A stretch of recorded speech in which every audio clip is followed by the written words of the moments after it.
Bapa di dalam surga, kami bersyukur, berterima kasih karena Engkau dengan belas kasihan-Mu yang besar boleh pimpin kami. Kami berdoa memohonkan kepadamu kiranya Engkau berkenan untuk karuniakan kepada kami firman Tuhan. Jangan berikan kepada kami sekedar satu buah ceramah atau khotbah yang mungkin bagus dan menyenangkan telinga kami, mungkin memberikan insight dan membuat kami lebih banyak pengetahuan. Dan juga jangan berikan kepada kami satu buah khotbah yang membosankan, yang ulang-ulang, yang kami semua sudah tahu, yang akhirnya akan mengesalkan kami. Tuhan, kami berdoa memohonkan kepadamu kiranya Engkau karuniakan kepada kami firman. Dan biarlah firman yang berkuasa boleh berbicara dan mengubahkan kehidupan kami. Terima kasih ya Tuhan, kami mohon kiranya Kristus Yesus sungguh-sungguh bisa disajikan dan kami bisa menerimanya di dalam iman. Terima kasih. Dalam nama Tuhan Yesus kami bersyukur dan berdoa. Amin. Rekan-rekan sekalian, hari ini saya ingin mengajak kita melanjutkan percakapan kita tentang keadaan umat Tuhan di dalam masa-masa pasca pembuangan, saudara. Jadi ini adalah masa di mana umat Tuhan itu sudah mengalami penghukuman dari Tuhan, mereka dibuang dan mereka sudah masuk di dalam masa pasca pembuangan. Artinya sudah ada dekret dari raja untuk menyuruh mereka kembali ke dalam tempat mereka masing-masing. Mereka sudah masuk ke dalam masa pulang dari pembuangan. Nah, namun saudara, kita melihat dari kitab Ester karena apa? Karena kita melihat saudara, ketika umat Tuhan itu sudah masuk di dalam masa pulang dari pembuangan, ternyata yang pulang dari pembuangan itu hanya sebagian kecil. Sebagian besar di antara mereka masuk di dalam masa post-exilic period. Masa setelah pulang dari pembuangan, tetapi pada faktanya mereka memilih untuk tidak pulang. Dan ceritanya mereka bisa kita baca di dalam kitab Ester. Mari kita bersama-sama melihat dari kitab Ester pasal yang keempat. Hari ini saya mengajak kita untuk bersama-sama melihat dari kitab Ester pasal yang keempat.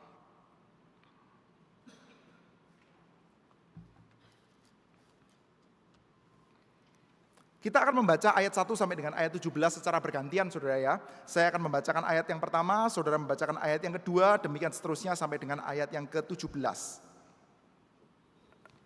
Ester pasal 4. Saya membaca ayat 1, saudara membaca ayat 2 ya saudara. Demikian seterusnya sampai dengan ayat yang ke-17. Setelah Mordekai mengetahui segala yang terjadi itu, ia mengoyakkan pakaiannya, lalu memakai kain kabung dan abu. Kemudian keluar berjalan di tengah-tengah kota sambil melolong-lolong dengan nyaring dan pedih. Dengan demikian datanglah ia sampai ke depan pintu gerbang istana raja, karena seorang pun tidak boleh masuk pintu gerbang istana raja dengan berpakaian kain kabung. Di tiap-tiap daerah kemana titah dan undang-undang raja telah sampai, ada perkabungan yang besar di antara orang Yahudi, disertai puasa dan ratap tangis. Oleh banyak orang dibentangkan kain kabung dengan abu sebagai lapik tidurnya. Ketika dayang-dayang dan sida-sida Ester memberitahukan hal itu kepadanya, maka sangatlah risau hati sang ratu. Lalu dikirimkannya lah pakaian supaya dipakaikan kepada Mordekai dan supaya tanggalkan kain kabungnya daripadanya, tetapi tidak diterimanya. Maka Ester memanggil Hatah, salah seorang dari sida-sida raja yang ditetapkan baginda melayani dia, lalu memberi perintah kepadanya menanyakan Mordekai untuk mengetahui apa artinya dan apa sebabnya hal itu. Lalu keluarlah Hatta mendapatkan Mordekai di lapangan kota yang di depan pintu gerbang istana raja. Dan Mordekai menceritakan kepadanya segala yang dialaminya, serta berapa banyaknya perak yang dijanjikan oleh Haman akan ditimbang untuk perbendaharaan raja sebagai harga pembinasaan orang Yahudi. Juga salinan surat undang-undang yang dikeluarkan di Susan untuk memunahkan mereka itu diserahkannya kepada Hatta supaya diperlihatkan dan diberitahukan kepada Ester. Lagi pula Hatta disuruh menyampaikan pesan kepada Ester supaya pergi menghadap raja untuk memohon karunia-Nya dan untuk membela bangsanya di hadapan baginda. Lalu masuklah Hatta dan menyampaikan perkataan Mordekai kepada Ester. Kan tetapi Ester menyuruh Hatta memberitahukan kepada Mordekai, semua pegawai raja serta penduduk daerah-daerah kerajaan mengetahui bahwa bagi setiap laki-laki atau perempuan yang menghadap raja di pelataran dalam dengan tiada dipanggil, hanya berlaku satu undang-undang, yakni hukuman mati. Hanya orang yang kepadanya raja mengulurkan tongkat emas yang akan tetap hidup. Dan aku selama 30 hari ini tidak dipanggil menghadap raja. Ketika disampaikan orang perkataan Ester itu kepada Mordekai, maka Mordekai menyuruh menyampaikan jawab ini kepada Ester. Jangan kira karena engkau di dalam istana raja hanya engkau yang akan terluput dari antara semua orang Yahudi. Sebab sekalipun engkau pada saat ini berdiam diri saja, bagi orang Yahudi akan timbul juga pertolongan dan kelepasan dari pihak lain, dan engkau dengan kaum keluargamu akan binasa. Siapa tahu, mungkin justru untuk saat yang seperti ini engkau beroleh kedudukan sebagai ratu. Maka Ester menyuruh menyampaikan jawab ini kepada Mordekai. Pergilah, kumpulkanlah semua orang Yahudi yang terdapat di Susan dan berpuasalah untuk aku. Janganlah makan dan janganlah minum 3 hari lamanya, baik pada waktu malam, baik waktu siang. Aku serta dayang-dayangku pun akan berpuasa demikian. Dan kemudian aku akan masuk menghadap raja. Sesungguh pun berlawanan dengan undang-undang. Kalau terpaksa aku mati, biarlah aku mati. Maka pergilah Mordekai dan diperbuatnyalah tepat seperti yang dipesankan Ester kepadanya. Baik, sampai di sini pembacaan Alkitab kita. Saudara-saudara sekalian, di dalam pakem satu buah cerita, ya cerita apapun saudara. Saudara nonton film, ada ceritanya. Saudara membaca novel, ada ceritanya. Nah, di dalam pakem penulisan sebuah cerita, pada umumnya cerita apapun itu akan punya tokoh-tokoh protagonis. Ini adalah lakon-lakon utamanya, saudara, yang biasanya kita akan relate dengan dia, saudara. Dan juga akan ada tokoh-tokoh antagonis. Ini biasanya jadi penjahatnya. Film apapun, saudara, atau cerita apapun. Mau cerita action, mau cerita horor, mau cerita drama, biasanya ada protagonis dan ada antagonis. Kalau di dalam cerita action, ya protagonisnya itu jagoannya. Lalu antagonisnya itu biasanya penjahat. Nah, begitu saudara ya. Nah, biasanya saudara kita akan merasa simpati terhadap tokoh protagonisnya. Biasanya mereka akan mengalami masalah-masalah yang banyak dari tokoh-tokoh jahatnya. Lalu kita berharap itu dalam hati kita. Aduh, penjahatnya ini harus dibunuh. Atau penjahatnya ini harus ditangkap polisi. Atau penjahatnya ini harus mengalami sesuatu yang buruk sehingga tokoh utamanya itu mengalami kesuksesan. Cerita apapun, cerita drama juga begitu saudara. Misalkan drama perselingkuhan gitu saudara. Orang ketiga itu jadi antagonisnya. Enggak tentu penjahat sih, tapi mungkin ya penjahat sih saudara ya. Gitu kan dia merusak rumah tangganya orang. Dan kita berharap suatu hari nanti tokoh ini akhirnya menyingkir saudara. Itu namanya antagonis. Pada umumnya, pakem cerita utama punya protagonis atau lakon utama dan punya tokoh antagonisnya saudara. Macam-macam. Kalau horor ya antagonisnya kadang-kadang setannya, begitu kan saudara. Atau ya macam-macam lah saudara. Kadang-kadang tokoh-tokohnya semuanya penjahat, tapi tetap ada protagonisnya. Saudara kalau misalkan ya lihat baca novelnya Godfather saudara. Saudara melihat itu tokohnya semuanya bos mafia, tapi kita bagaimanapun juga akan merasa pro dengan mafia yang satu dan tidak suka dengan yang lain saudara. Ini protagonis, ini antagonis saudara. Nah, di dalam beberapa case kadang-kadang pakemnya ditabrak. Yaitu kadang-kadang ada cerita-cerita tertentu yang ada protagonis, tapi nggak ada antagonisnya. Ada cerita-cerita tertentu yang tidak membutuhkan tokoh yang mesti kita musuhi. Misalkan saudara, kalau ada drama berkenaan dengan melawan kemiskinan, itu nggak harus ada orang jahatnya saudara. Saudara kalau pernah nonton filmnya Disney Pixar saudara, judulnya itu Inside Out. Itu adalah cerita di mana nggak ada tokoh jahatnya saudara. Itu cerita tentang pergumulan psikologinya orang lah. Antara kesedihan, antara anxiety, lalu antara rasa takut, rasa jijik, itu bergumul jadi satu saudara. Nggak ada tokoh jahatnya saudara. Cuman pergulatan di dalam isi kepalanya orang saja saudara. Jadi ada kadang-kadang drama, ada protagonisnya, tapi nggak ada antagonisnya. Nggak ada tokoh jahatnya, nggak ada tokoh yang kita bencinya saudara. Tetapi saudara, amat sangat jarang, atau saya tebak Anda tidak pernah ketemu, ada cerita apapun yang semua tokohnya itu nggak simpatik. Semua tokohnya itu antagonis saudara. Itu akan susah saudara, Anda bikin cerita seperti itu. Bikin cerita yang semua tokohnya itu nggak ada yang kita bisa simpati saudara. Well saudara, apakah ada cerita seperti ini? Ada sih, tapi biasanya tidak populer. Biasanya menjadi satu buah genre tertentu yang digemari hanya oleh orang-orang yang memang sangat suka cerita. Sangat suka film saudara. Pernah ada satu buah film saudara, menurut saya sih bagus. Tapi saya tebak saudara sedikit yang tahu, ataupun kalau Anda tahu, Anda pernah nonton, Anda merasa film apaan sih? Saudara pernah tahu film judulnya Hateful Eight. Ini filmnya Quentin Tarantino, bisanya agak aneh-aneh sih memang orang ini sudah. Di dalam film itu sudah akan mendapati ya, semua tokohnya itu kita nggak suka sudah. Ini penjahat dengan penjahat, sudah orang-orang yang semuanya kita nggak suka sudah. Lalu bunuh-bunuhan dan ketika sudah satu yang lainnya itu bunuh-bunuhan bermasalah satu dengan yang lain, kita itu nggak ngerti kita mau pro sama yang siapa. Yang ini mau dibunuh sama yang itu mau dibunuh sama yang ini, mau digini, udah terserah lah gitu ya. Oh, gue kagak peduli, semuanya penjahat. Maka keluar dari setelah nonton film itu selesai, kita agak bingung aja sudah ya. Ini sebetulnya film tentang apa ini? Isinya penjahat semua, lalu penjahatnya itu semuanya pokoknya hateful lah. Semua tokohnya itu hateful. Kita nggak suka dengan semua tokohnya, saudara. Nah memang film seperti ini biasanya kurang populer, saudara. Anda coba bayangkan aja, saudara. Misalkan ya, Anda dengar cerita. Ada satu orang, dia ini serial killer. Dan dia spesialis suka membunuh anak-anak kecil.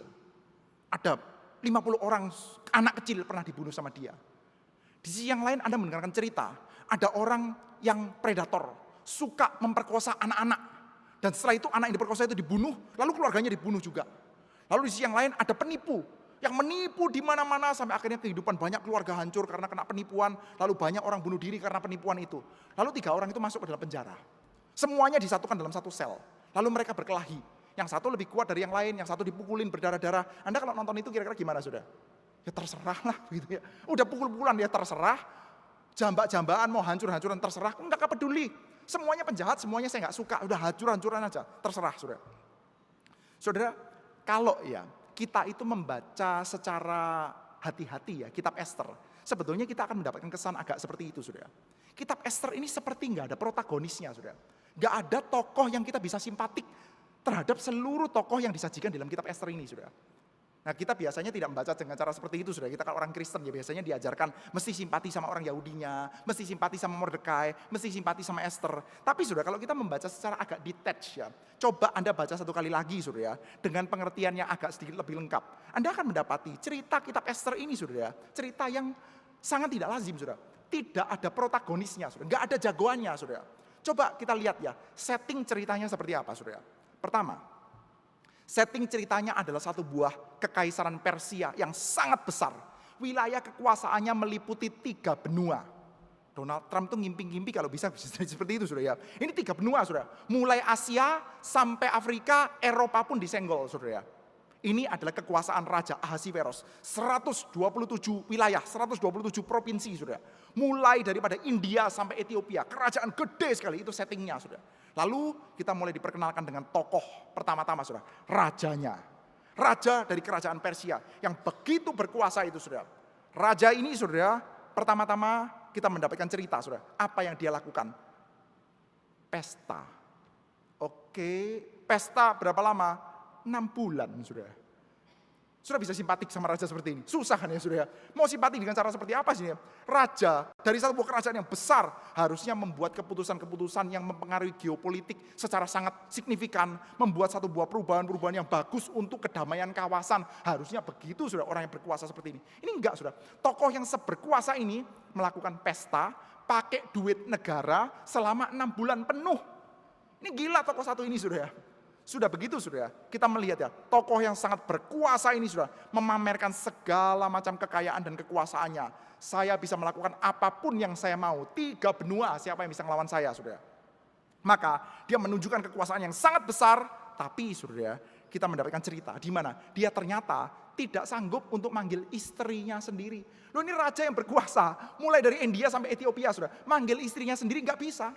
Istrinya dipanggil nggak mau saudara. Setelah istrinya dipanggil nggak mau saudara, semua penasihat-penasihat kerajaan. Dan saudara mendapatkan saudara, nasihat terbaik kepada raja dari satu buah kerajaan yang meliputi 127 provinsi. Nasihatnya adalah apa?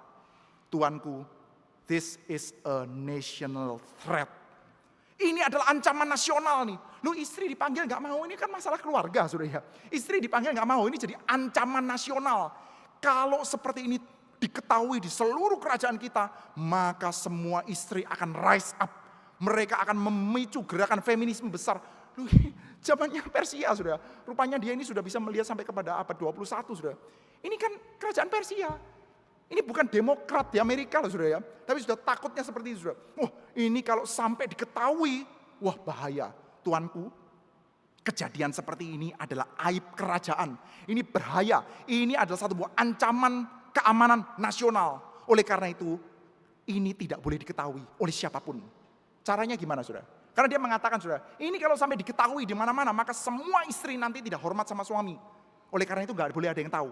Nah saudara bagaimana caranya supaya nggak ada yang tahu saudara? Sebetulnya simpel ya, ya udah nggak usah cerita, nggak usah ngomong-ngomong. Ini saudara ya, untuk menutup cerita supaya tidak diketahui oleh semua orang, mereka bikin kepres saudara. Bikin undang-undang, yang mana undang-undang itu akan diundangkan dan dibacakan di dalam seluruh wilayah, dalam semua bahasa saudara. Dalam semua bahasa yang di wilayah itu saudara. Bahwa apa saudara? Keputusan. Saudara bayangkan ada satu buah undang-undang dari kerajaan. Isi undang-undangnya adalah laki-laki harus jadi kepala rumah tangga saudara. Keputusan kerajaan saudara. Saudara mau simpati sama siapa saudara? Sama rajanya. sama para penasihatnya. Aduh, ini tokoh-tokoh yang kita geleng-geleng kepala. Kerajaan gede, bodohnya ampun-ampunan, saudara. Oke, kita sekarang lihat tokoh yang lain, saudara. Tokoh lain, siapa? Yahudi dong. Jagoannya adalah orang Yahudi. Dan sekarang kita melihat, saudara, jagoannya orang Yahudi, namanya adalah siapa? Mordekai. Mordekai.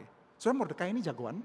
Mordekai ini adalah tokoh yang kita itu kepengen sekali untuk dia itu diselamatkan, protagonis. Nah kalau kita baca baik-baik ya, enggak loh saudara. Kenapa? Pertama, Mordekai adalah tokoh yang memilih untuk tidak pulang ke tanah Yudea. Pada waktu Tuhan Allah mengatakan oke, penghukuman kalian sudah selesai, kalian pulang ke tanah Yudea, bangun bait suci Yerusalem. Mereka milih bangun bait suci Yerusalem, ngapain? Bait suci Yerusalem ada kemuliaan Tuhan. Sudahlah saya menikmati kemuliaan di sini saja. Kerajaan Persia udah jauh lebih mulia, udah jauh lebih agung. Udah saya di sini aja. Ini sudah adalah orang Yahudi yang nggak mau pulang pada waktu terjadi pulang dari pembuangan, sudah. Sudah begitu, sudah. Ini kan ya. Dia ada di mana, sudah? Ada di Susan.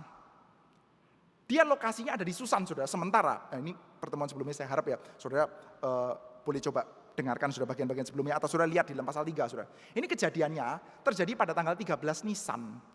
Di dalam telinga kita mungkin biasa aja ya 13 Nisan. 13 Nisan itu adalah 1 hari sebelum perayaan Paskah. Paskah adalah perayaan yang mana mereka harusnya berziarah ke Yerusalem. Oke deh, kamu tidak pulang dari pembuangan, oke. Nggak mau ikut pulang ke tanah Yudea, oke. Tapi kalau Paskah yo dateng toh. Ya mirip lah saudara. Dengan orang Kristen oke lah kamu tidak rajin pelayanan, tidak sering ke gereja, tidak datang persekutuan doa. Tapi kalau 25 Desember yo ke gereja lah. Paskah, saudara. Paskah harusnya berziarah ke Yerusalem. Ini ada di Susan, saudara.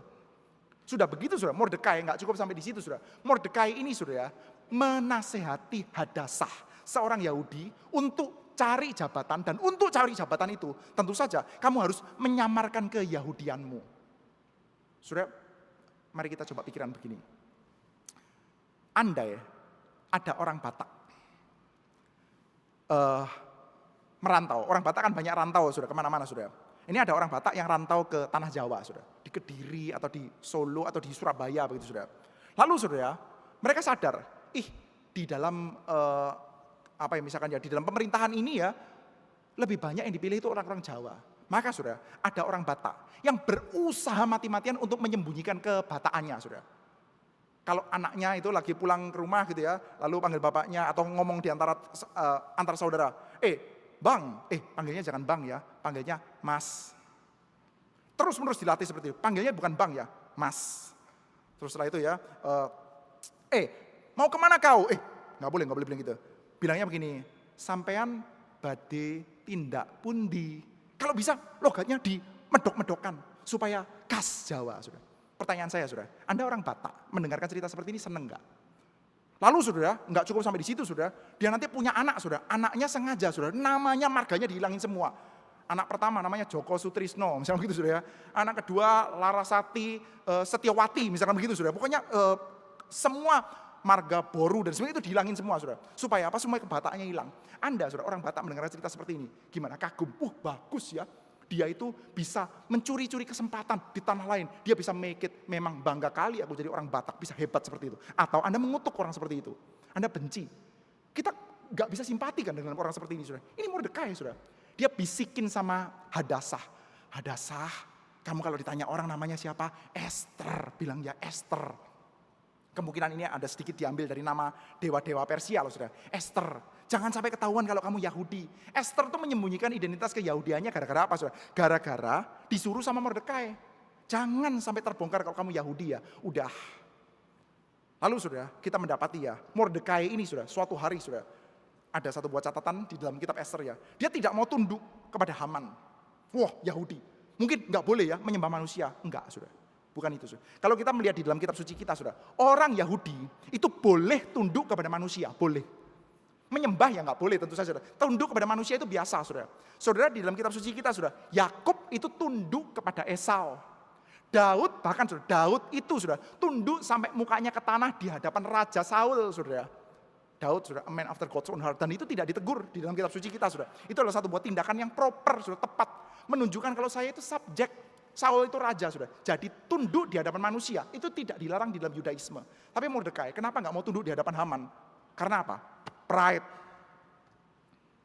Saya kok disuruh tunduk di hadapan orang Agag. Haman ini kan orang Agag, Saudara. Sementara orang Yahudi sama orang Agag ini ada semacam kayak selek lah, Saudara. Ini selek kesukuan aja, Saudara. Sementara dia selek kesukuan, dia mengatakan, saya nggak mau. Maka gara-gara dia berusaha untuk mempertahankan pride-nya, Saudara, Haman bin Hamendata membuat satu buah keputusan kekaisaran, keputusan kerajaan, bahwa semua orang Yahudi harus dimusnahkan. Di seluruh wilayah 127 provinsi, semua orang Yahudi harus dihabisi, Saudara. Gara-gara siapa? Gara-gara Mordekai. Jadi, Saudara, kita mau simpati sama tokoh ini. Ada tokoh yang lain. Tokoh yang namanya diambil jadi kitab ini, Saudara, yaitu Ester. Jadi gimana, Saudara? Sekarang kita mau bersimpati sama tokoh ini, Saudara. Oke, coba kita lihat ya. Tokoh kalau kita mau simpati, biasanya kan karakternya diceritakan, dibangun dengan baik, Saudara. Sekarang kita lihat, Saudara, apa yang dilakukan oleh Ester, Saudara. Tokoh ini adalah tokoh yang seperti apa? Pertama, dia adalah orang Yahudi yang menyembunyikan keyahudiannya dengan memakai nama Ester. Pertama itu, Saudara. Kedua, apa yang dia lakukan? Apa yang dikerjakan oleh Ester, Saudara? Ester, apa yang dikerjakan? Selama 1 tahun dia luluran. Anda bisa gak simpatik sama tokoh? Coba dengar cerita atau lihat film atau apapun, Saudara ya. Lihat ya, kalau ada tokoh yang isinya itu setiap hari itu luluran terus 1 tahun, Saudara. Setelah itu nunggu giliran dipakai sama raja. Nunggu giliran dipakai, Saudara. Raja kan dari 127 provinsi lagi mau cari ya perempuan-perempuan yang paling cantik. Semuanya luluran 1 tahun, setelah itu setiap hari masuk menghadap raja. Dan dia salah satunya, Saudara. Jadi, Saudara, sekarang, Saudara, kita mau simpati sama tokoh yang mana? Gak ada. Semuanya tokoh gak bisa bikin kita simpati, Saudara.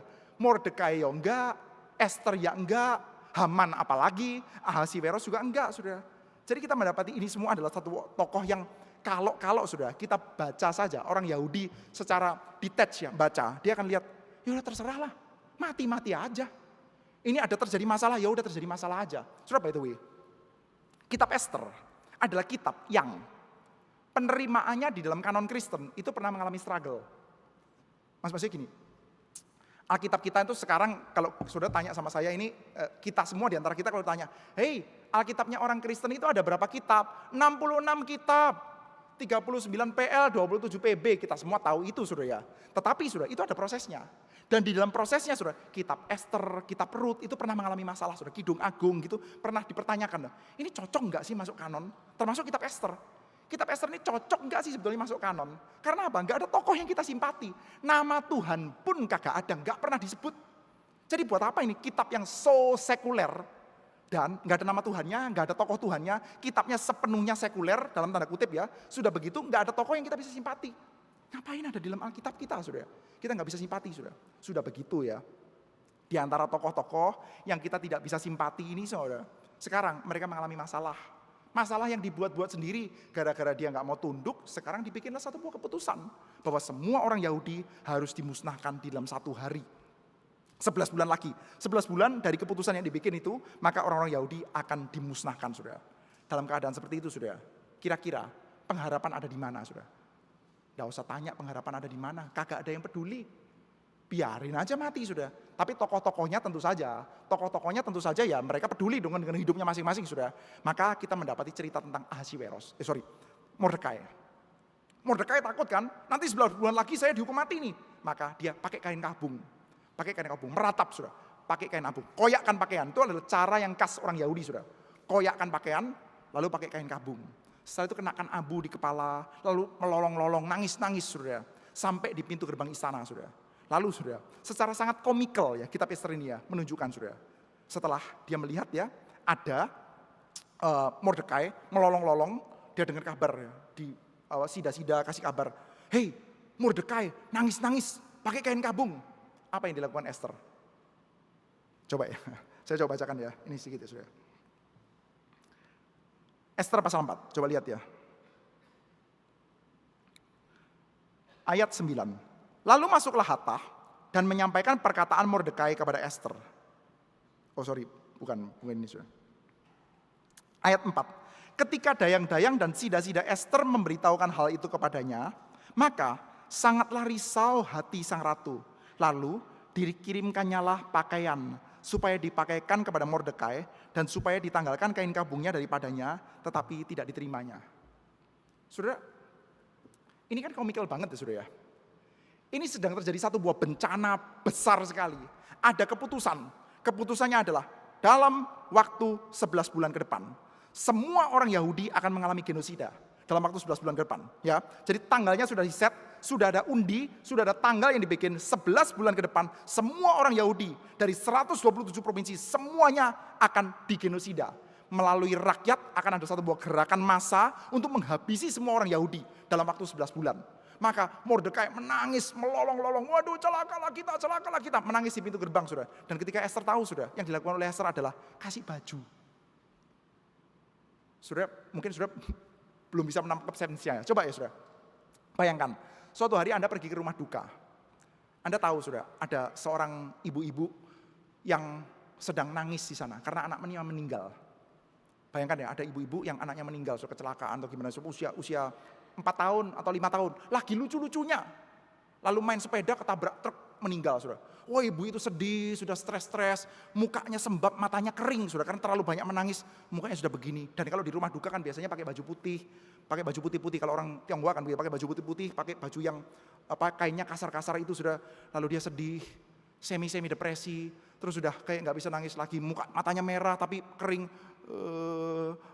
cuman begini, saudara. Lalu Anda datang, Anda bilang, kasihan kali ya, encik satu ini, Cik, bajumu jelek, Cik. Anda kasih rok warna-warni, ini nih buat dia, saudara. Ini kan komikal banget kan, saudara ya. Ini menunjukkan bahwa memang kagak ada yang peduli. Nggak ada yang peduli. Orang kamu, kenapa kita mesti peduli sama orang-orang ini? Ngapain kita mesti peduli sama nasibnya orang Yahudi? Orang Yahudinya juga nggak kepengen jadi Yahudi, mereka pun juga males untuk pulang ke dalam tanah Yudea. Sekarang siapa yang disuruh peduli? Esther disuruh peduli sama dia. Esther, mana peduli dia? Esther ada di dalam istana.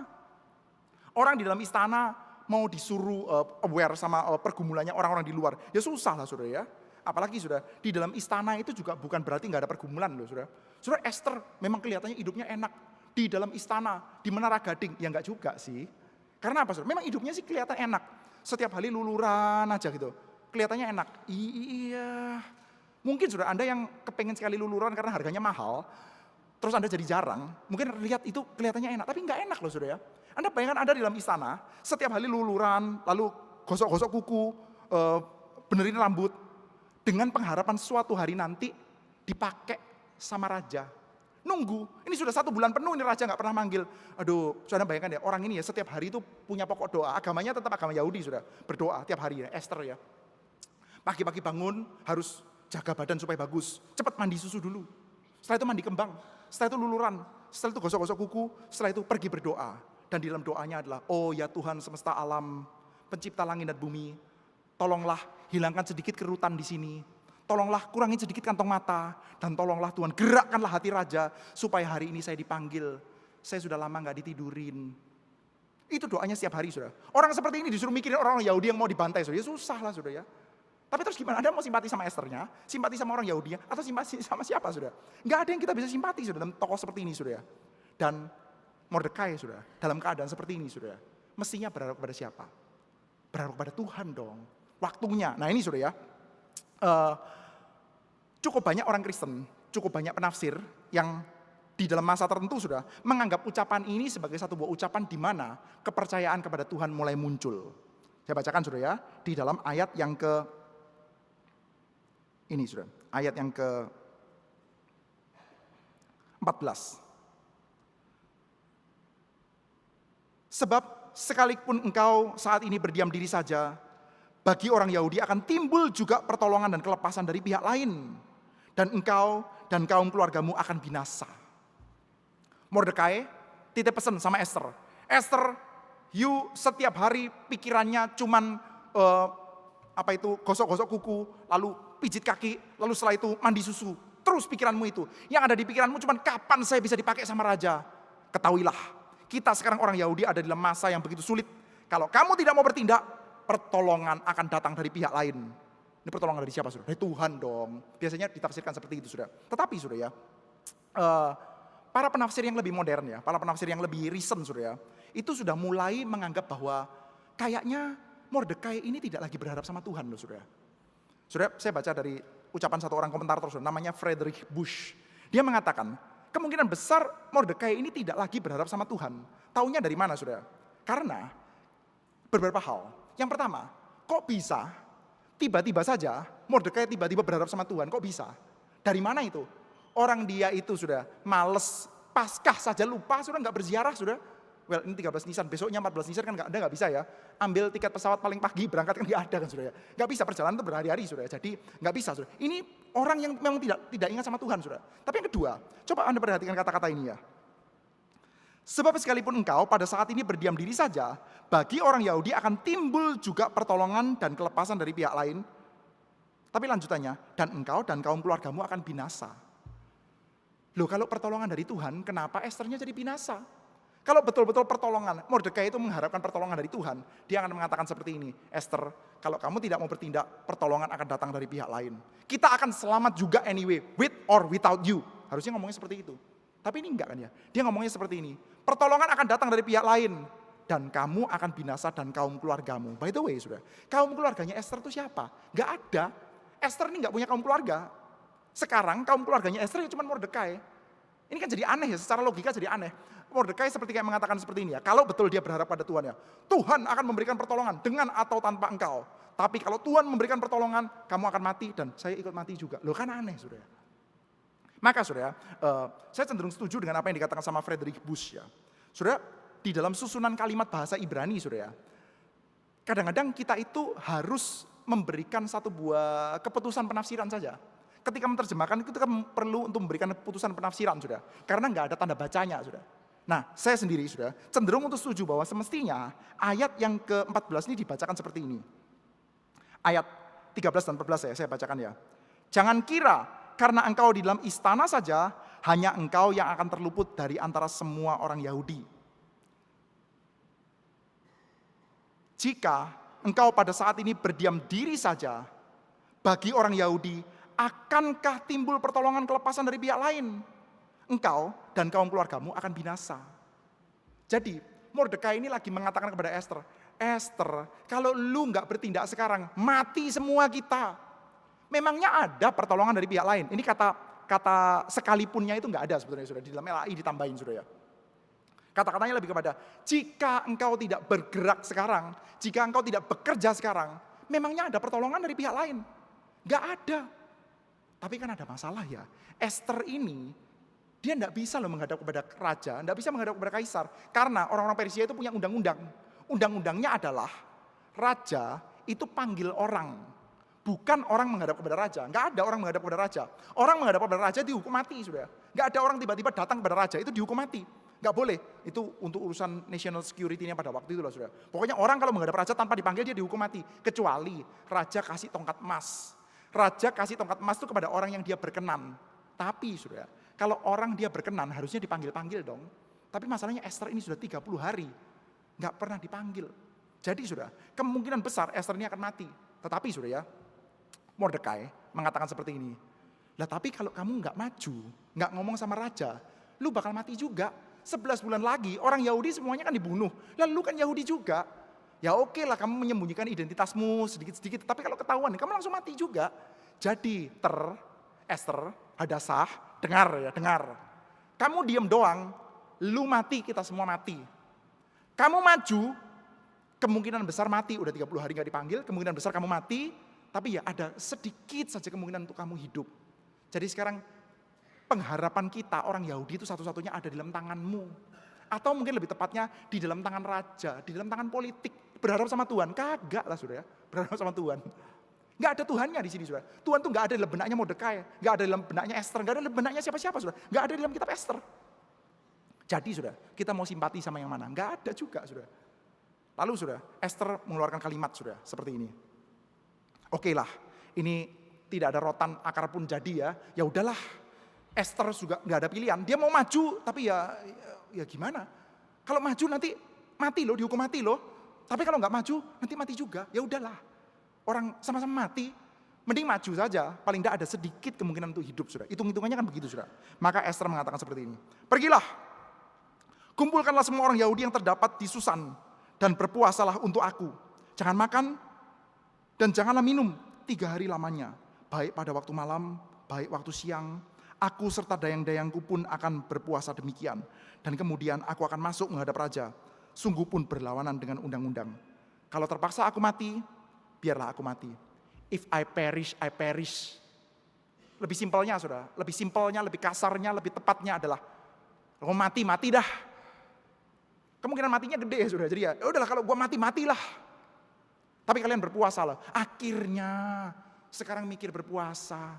Akhirnya sekarang di ujung baru mikirin tentang Tuhan. Akhirnya sekarang mulai mikir. Sekarang kita berdoa, berharap pada Tuhan dengan berpuasa. Mulai rohani saudara. Tapi tunggu dulu saudara. Ini 13 Nisan loh. 13 Nisan. Besok itu Paskah. Dan kita semua tahu sudah, Paskah itu perayaannya gimana? Orang Yahudi makan Paskah itu dengan cara bagaimana sudah? Pertama, makan sayur pahit, makan roti tidak beragi, lalu sembelih kambing domba untuk dimakan sudah. Paskah itu pendek kata adalah satu buah perayaan penting yang dirayakan dengan cara makan. Ini sekarang Esther sudah mau menunjukkan kerohaniannya kali ini sudah pada ujung. Ya sudahlah saya kecepit kanan kiri. Sekarang saya mau berharap kepada Tuhan deh. Ketika mau berharap pada Tuhan, ayo kalian semua puasa. Loh dia lupa sama Paskah sudah. Loh besok itu Paskah kita harusnya makan. Ini malah nyuruh puasa sudah. Ini aneh banget kan sudah ya. Ya nggak terlalu aneh sih. Karena apa? Paskah itu afterthought sudah jauh lah. Paskah itu pikiran yang belakangan sudah. Sudah ini mirip dengan kayak begini sudah. Seorang bapak ya, misalkan saudara, di gereja ini, misalkan saudara, ini tidak terjadi saudara, misalkan saudara, tercepit satu masalah besar, bisnisnya terancam gitu ya, lalu terus anaknya juga ada kayak sedang mengalami masalah imigrasi di mana begitu saudara, ada masalah besar saudara, lalu dia WA saya, Pak, ini lama gak gereja saudara, ini lama gak gereja sudah gak peduli sama Tuhan dan sebagainya, tapi yang namanya kepepet kan minta didoakan saudara, Pak, tolong doakan saya ya. Iya Pak, saya doakan Pak. Tapi rasa kurang serg. Tetap kepengen didoakannya dengan sangat sungguh-sungguh. Pak tolong banget ya Pak ya doakan ya. Iya Pak saya doakan Pak sungguh. Pak boleh gak Pak kita doa bareng. Boleh gak kali ini deh. Saya tahu saya lama gak ke gereja, saya tahu. Tapi tolong deh boleh gak Bapak pergi ke rumah saya. Kita doa sama-sama Pak, saya rasa gak tenang. Tolong ya Pak ya, besok jam 10 kita doa sungguh-sungguh ya Pak ya. Mintanya hari Sabtu sudah. Terus kita kan ngomong, bro, kamu ini sudah berapa tahun gak ke gereja? Minta saya mendoakan kamu di rumahmu di hari Minggu jam 10 itu apa gak konyol nih sudah. Minggu jam 10 ya saya ada di gereja dong. Saya pimpin kebaktian, ya kagak bisa loh yang bener saja gitu. Ini lagi mau menunjukkan kerohanian, lagi mau menunjukkan ketergantungan sama Tuhan. Justru reveal sudah, bahwa ini sudah lama kagak ke gereja orang ini sudah. Masa minta didoakan sama hamba Tuhan misalkan di hari Minggu atau pas 25 Desember hamba Tuhannya sudah bayangkan sudah misalkan ya sudah beredar brosur sudah misalkan sudah kita KKR Natal 25 Desember sudah beredar brosur di mana-mana, video kita beredar di mana-mana sudah, lalu sudah ada satu orang jemaatnya sudah kayak 2,5 tahun nggak pernah ke gereja sudah, lalu mengalami masalah terus, Pak bisakah besok kita ketemuan Pak, kita doa bareng-bareng Pak, besok 25 Desember, bro kamu belum terima brosur ya gitu ya. Ini bukan sekedar gak terima brosur, ini sudah ngomong kamu ngajak teman gak? Jangan kamu ngajak teman sudah. Besok 25 Desember ngajak kita doa bareng itu kan ya konyol sudah. Ini sudah. Besok ya berpuasa 3 hari. Jangan makan, jangan minum. Kelihatan ekstrim sekali. Rohani banget sudah. Lah besok Paskah. Makan sayur pahit. Paskah itu makan roti tidak beragi. Paskah itu makan kambing domba yang disembelih. Bersama-sama dengan 2 keluarga. Untuk mengingat bahwa ada Tuhan yang berkuasa. Yang menyelamatkan. Nah ini tentang tindakan Tuhan yang menyelamatkan, tindakan Tuhan yang paling besar di dalam sejarah, menyelamatkan bangsa Israel. Dia lupa. Dan sekarang sudah berharap kepada pertolongan Tuhan. Jadi sudah, kira-kira sudah, apa yang jadi kesimpulan dari semua cerita ini sudah? Saya pikir kata-katanya Esther di ujung itu paling benar. Yaitu apa sudah? If I perish, I perish. Kok mati-matilah. Ya udah sudah, mau gimana sudah? Mau gimana lagi? Ini tokoh yang kita nggak bisa simpati sama semuanya sudah. Sampai di ujung di dalam tindakan yang paling rohani pun ternyata lupa sama Paskah sudah. Mau gimana lagi sudah sama tokoh seperti ini sudah. If I perish, I perish. Pertolongan ya satu-satunya gantungan bagi orang Yahudi pada waktu itu adalah seorang perempuan yang lupa kalau besok itu Paskah. Kelamaan luluran ya begitu sudah ya. Mana ingat sudah. Besok waktunya apa? Oh besok hari raya Pentakosta. Besok waktunya apa? Oh besok waktunya kita berziarah Pondok Daun. Oh besok waktunya Paskah. Besok itu waktunya tangan kiri, besok waktunya tangan kanan, besok waktunya kaki kiri, besok waktunya kaki kanan, besok jempol kaki kiri, besok jempol kaki kanan. Itu yang diingat sudah. Selama 1 tahun sudah begitu terus sudah. Sudah ada jadwalnya, schedule sudah. Untuk membuat Anda menjadi perempuan yang paling cocok, paling fit di hadapan raja. Sudah ada schedule-nya, ada programnya sudah. Program untuk mencetak wanita tercantik di seluruh Persia, ada itu. Besok perawatan rambut, lusa perawatan alis. 3 hari lagi perawatan hidung, 4 hari lagi perawatan kuku, 5 hari lagi perawatan ini. Itu yang diikat sama schedule-nya sudah. Supaya menjadi cocok, fit sama kaisar. Ya ingatnya kan itu sudah. Ini semuanya fit. Ingat sudah. Paskah, ya lupa lah sudah. Dalam keadaan yang paling terpojok, kelihatannya rohani. Udah, saya kalau sampai puasa 3 hari, tampangnya langsung tidak prima. Puasa 3 hari, tampang penampilan fisiknya pasti tidak prima. Jangan-jangan menghadap kepada raja langsung dihukum mati. Tapi enggak apa-apa, sekarang waktunya saya berharap sama Tuhan. Puasa 3 hari, lo Paskah. Ditubruk sudah. Nah ini sudah, gimana kita bisa simpati sama tokoh-tokoh kayak begini. Maka ujungnya, mati-matilah. If I perish, I perish. Tapi sudah, masalahnya, kita ngomong tentang Esther, Mordekai, orang-orang Yahudi. Kalau mati, matilah. If I perish, I perish. Masalahnya saudara, ceritanya mereka ini kan mewakili cerita orang-orang yang sedikit banyak mulai sedikit-sedikit detach. Sedikit-sedikit lepas dari cerita kerajaan Allah. Saudara, apakah Mordekai adalah orang yang super jahat kriminal? Ya enggak. Esther ini super jahat kriminal? Ya enggak. Orang-orang Yahudi super jahat kriminal? Ya enggak. Penipu, tukang scam? Ya enggak juga. Tapi ceritanya itu detach dari kerajaan sorga. Dan cerita orang-orang yang pelan-pelan itu lepas dari cerita kerajaan sorga. Sedang diwakili oleh mereka. Saudara, bukankah itu adalah cerita sebagian besar di antara kita ya? Saudara gini,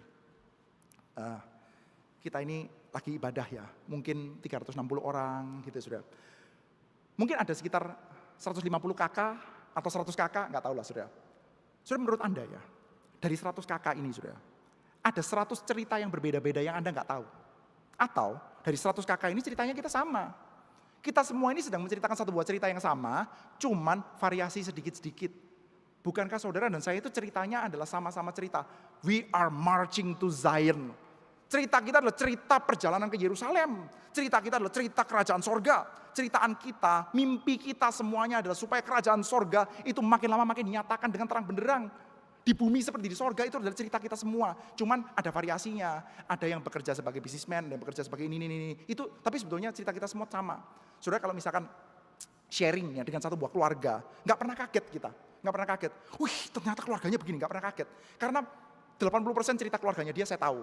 Yaitu apa? Cerita keluargamu itu pergumulannya bapak ini adalah dia ingin kerajaan sorga ditegakkan di dalam areal kerjanya dia. Bapak yang itu, dia ingin supaya kerajaan sorga ditegakkan dalam keluarganya dia. Bapak yang itu pergumulannya adalah, dia ingin sekali bahwa kerajaan sorga ditegakkan di dalam tempat wilayahnya dia, di dalam apa ya saudara. Atau kita seringkali kaget-kaget, wih bapak ini begini ya. 100 kepala keluarga, 100 keluarga, ceritanya lain-lain semua saudara. Masing-masingnya adalah cerita tentang apa? Masing-masingnya adalah cerita tentang keluargaku, kerjaanku, sekolah anakku. Masing-masing punya ceritanya sendiri-sendiri. Jahat-jahat enggak? Ya enggak sih. Kriminal enggak? Ya enggak sih. Tapi saudara, semuanya tidak sedang berada di dalam cerita bersama-sama. Cerita kerajaan sorga. Detach kita itu saudara. Saudara, coba cek ya saudara.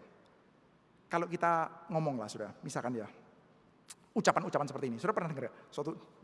Dulu itu saya pernah jadi, nanti saudara jadi cari-cari gerejanya saudara.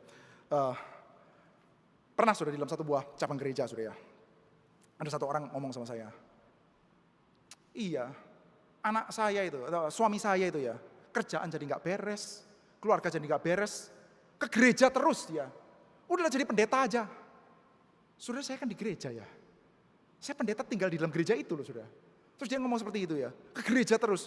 Loh suamimu ini bukan ke gereja terus loh. Ya 1 minggu itu 3 kali ada lah, 4 kali mungkin kadang-kadang ada. Kalau 1 minggu 4 kali ke gereja itu jadi pendeta saja. Saudara, James itu keluar dari sekolah teologi saudara. Dia ke gereja 1 minggu bisa 2 kali, bisa 3 kali itu. Pemuda ya hari Minggu ya tiba-tiba jadi pendeta gitu. Itu mirip Anda kalau lihat anak Anda saudara lagi sekolah. Besok ulangan matematika, suruh belajar. Males dia. Lama-lama tengah-tengah belajar, akhirnya males dia gambar-gambar saudara. Gambar rumah, gambar apa. Mamanya marah. Kamu tuh gambar terus. Jadi Rembrandt aja sekalian. Lu mau belajar matematika, terus malas bentar gambar-gambar, jadi Rembrandt. Lu kok enak jadi Rembrandt? Dipikir jadi Rembrandt gampang atau gimana saudara? Kamu 1 minggu 3 kali ke gereja, setelah itu jadi pendeta saja. Lu jauh banget saudara, jauh banget. Tapi itu pun saudara kadang-kadang kita rasa sudah gereja banget ya orang ini ya. Ya, aduh, papa saya atau ya anak saya, macam-macam bisa papa saya, bisa anak saya, bisa istri saya, bisa suami saya gitu ya. Kalau istri gitu ya. Udahlah, kamu jadi sekretaris pendeta aja begitu ya. Lu jadi sekretaris pendeta, saudara. Ngapain dia, saudara? Hari Minggu datang ke gereja, hari Kamis datang dalam persekutuan wanita. Lalu pas dalam persekutuan wanita itu ada jemput-jemputin oma-oma untuk datang dalam persekutuan wanita. Udahlah, kamu jadi sekretaris pendeta aja. Lu kok bisa, saudara? Rasanya udah kayak banyak banget gitu ya melayani Tuhan itu ya. Sudah terlalu banyak, saudara. Saudara, yang seperti itu bisa menjadi kelihatan terlalu banyak. Karena apa? Karena cerita kita detach dengan kerajaan sorga. Ya, agama sih tetap Kristen boleh, tetapi ya cerita utama kita ya, cerita keluarga kita, cerita pekerjaan kita, saudara. Saudara gini, kadang-kadang ya, kalau kita kepingin tahu seseorang itu seperti apa, dilihat aja gejalanya. Gejala yang paling umum dari umat manusia adalah wording, vocab. Coba kita lihat, saudara. Saudara cukup akrab nggak dengan vocab seperti ini? Kita harus jadi orang yang mengandalkan Tuhan. Akrab kan ya? Kita jadi orang itu harus mengandalkan Tuhan. Bagus juga kalimatnya seperti itu. Kita harus jadi orang mengandalkan Tuhan. Tapi saudara kenal nggak vocab ini? Bro, kita mesti ingat Tuhan itu mengandalkan kita. Tuhan itu mengandalkan kita. Kita orang reform sensitif sama kata-kata ini, saudara. What? Tuhan mengandalkan kita. Jangan narsis kamu ya. Tuhan bisa melakukan pekerjaannya sendiri dengan atau tanpa kamu. Loh ya memang betul sih. Tetapi saudara, pernah nggak sih Tuhan melakukan pekerjaannya sendiri tanpa umatnya? Enggak. Yesus Kristus sudah dalam early ministry-nya dia, sudah dalam very early ministry-nya. Ngapain dia? Menyembuhkan orang sakit, membangkitkan orang mati, mengusir setan? Enggak. Di dalam very early ministry yang Tuhan Yesus panggil itu apa? Murid-murid. Saya kira tepat ya yang dikatakan sama Agustinus ya. Kita itu memang tidak bisa tanpa Tuhan, tapi Tuhan tidak mau tanpa kita. We without God cannot. God without us will not. Faktanya memang Tuhan tuh nggak mau loh dia melakukan pekerjaannya tanpa kita. Dia itu memang memakai umatnya untuk kita, saudara. Jadi kalau saudara misalkan sensitif sama kata-kata Tuhan mengandalkan kita. Kita mengandalkan Tuhan gak ada yang sensi lah sama itu, saudara. Tapi saudara, kita itu overdosis dengan kata-kata kita harus mengandalkan Tuhan. Kita mengandalkan Tuhan untuk areal kita. Tuhan mengandalkan kita untuk arealnya Tuhan kan. Kita saudara, mungkin sensitif sama kata-kata itu bukan karena kita tidak narsis, tapi karena kita tidak peduli. Karena kita memang tidak in saja dalam cerita kerajaan sorga, saudara. Nggak peduli, saudara. Nah, saudara, ceritanya Esther, ceritanya Mordekai, ini mewakili cerita orang-orang kayak kita, saudara. Orang-orang yang jahat banget, ya enggak. Orang-orang yang bikin kita itu kepengen singkirkan, ya enggak. Tapi ya ceritanya detach sama kerajaan sorga, saudara. Tapi ya, di dalam skema kerajaan sorga, nggak ada yang simpati. Cocoknya gimana, saudara? If I perish, I perish. Mati-matilah yang kayak begini. Yang kayak gini hilang ya, terus mau gimana itu? Kalau Esther mati gimana? Kalau Mordekai mati gimana? Mati-matilah. Ya udahlah.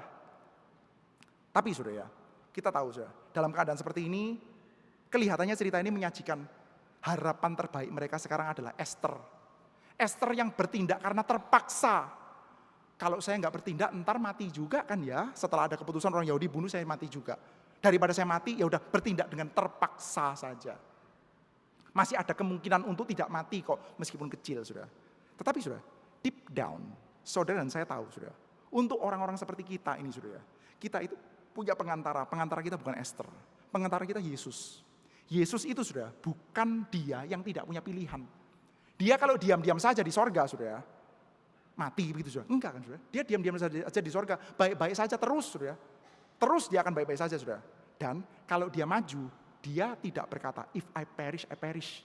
Tuhan Yesus tidak mengatakan, kalau terpaksa saya harus mati, biarlah saya mati. If I perish, I perish. Enggak, saudara. Yesus itu datang dengan kepastian, I will perish. I will die. Pasti itu, surely saya datang untuk menderita, untuk mati.